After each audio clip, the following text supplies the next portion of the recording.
But the ones that aren't blocked out, forget about the address. 75 Burnley Way, Hartford.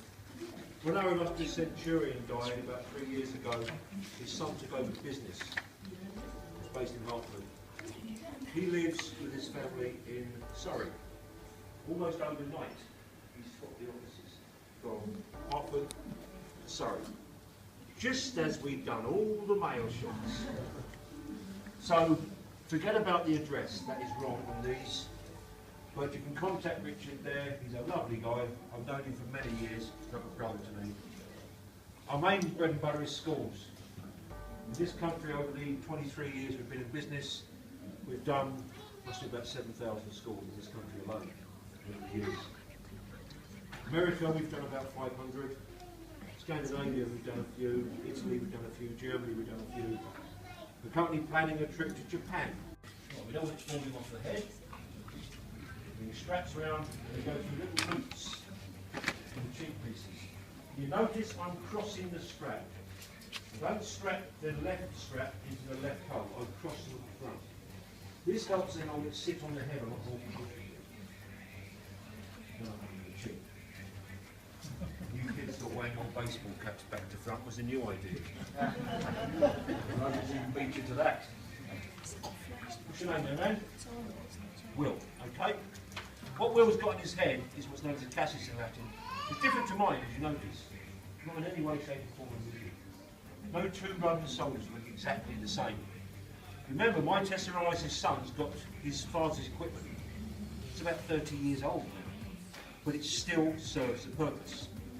The coolest type helmet is about 30 years earlier than mine.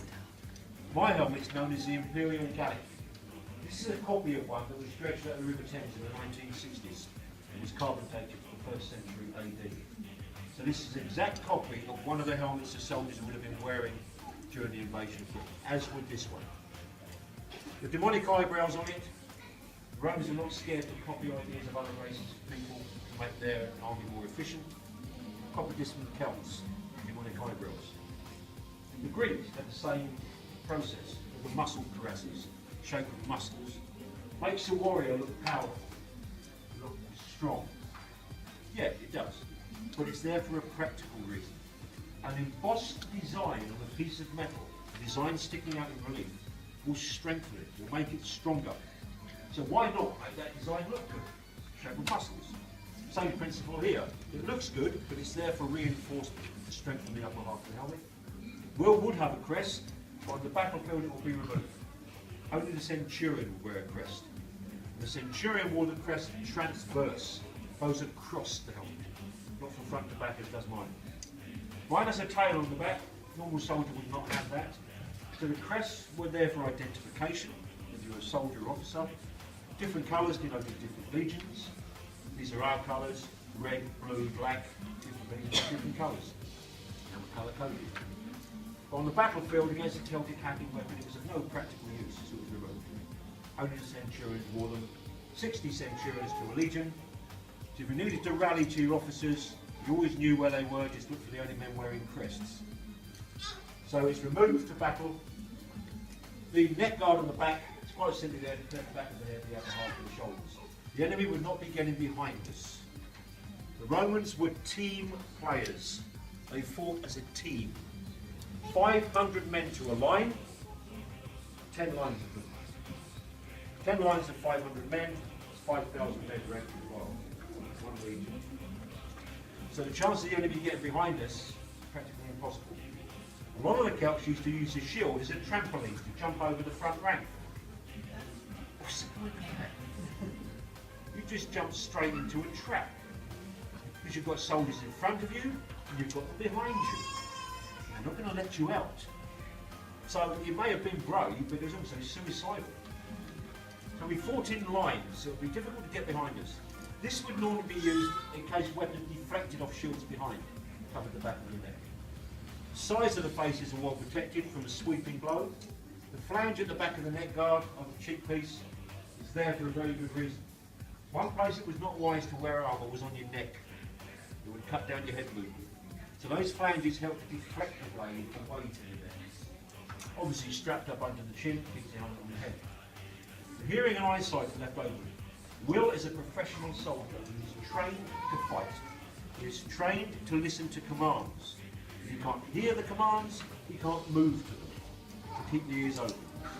My helmet, you notice, has flanges over the ears, later adaptation. Helps to protect the ears. But it also has another purpose. These flanges help me hear better. They improve my hearing. And you can all demonstrate this. Get your hands, kiddies, and put them behind your ears, with the palm facing forward. Now, I've not raised my voice anymore, but does my voice sound a bit clearer, a bit louder? You can hear more, can't you? Your hand count. By doing that, you're capturing more of the sound. Without that, it just goes straight past your ear. But with that, you're adding a shield that's deflecting it into your ear. So you are in effect hearing better. One of the, not only protection, also enhances your hearing. So keep the ears open so you can hear the commands that are being issued. A lot of people ask me and said, well, battle is a noisy thing. So the officers can only shout so loud. What happens when the battle gets too loud? No problem. The Roman soldiers still hear the commands. But the commands this time were given in a different fashion. The Roman soldiers... When you kiddies go to school, you take a sack with you, or a backpack. That was the Roman soldier. It's called a loculus.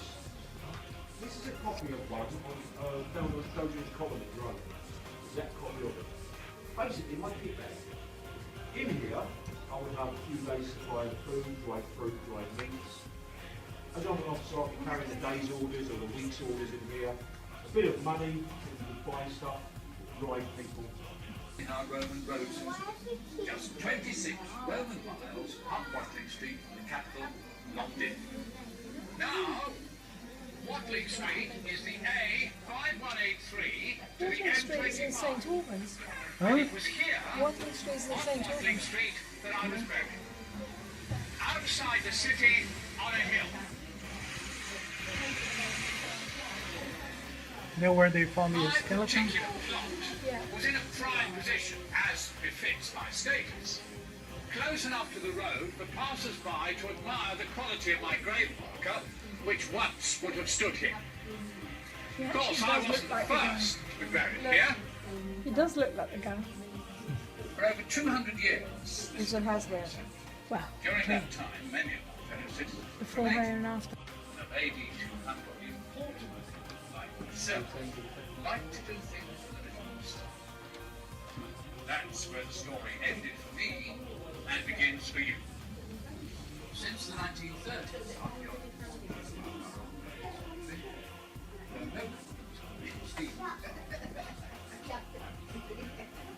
they decided to leave the site unexcavated and let other roads lie. Then the site got planning permission for new homes, so the archaeologists got to work. At first, they found Always been looking to come to partnership to some degree. And I think the shop looks wonderful now. in our Roman road system, just 26 Roman miles up Watling Street, the capital, locked in. Now, Watling Street is the A5183 to the Watling Street is in M25. Saint Albans. And it was here, Watling Street is in on Saint Watling Albans. Street, that I was buried. Outside the city, on a hill. Know where they found the My skeleton? particular plot Yeah. was in a prime position, as befits my status.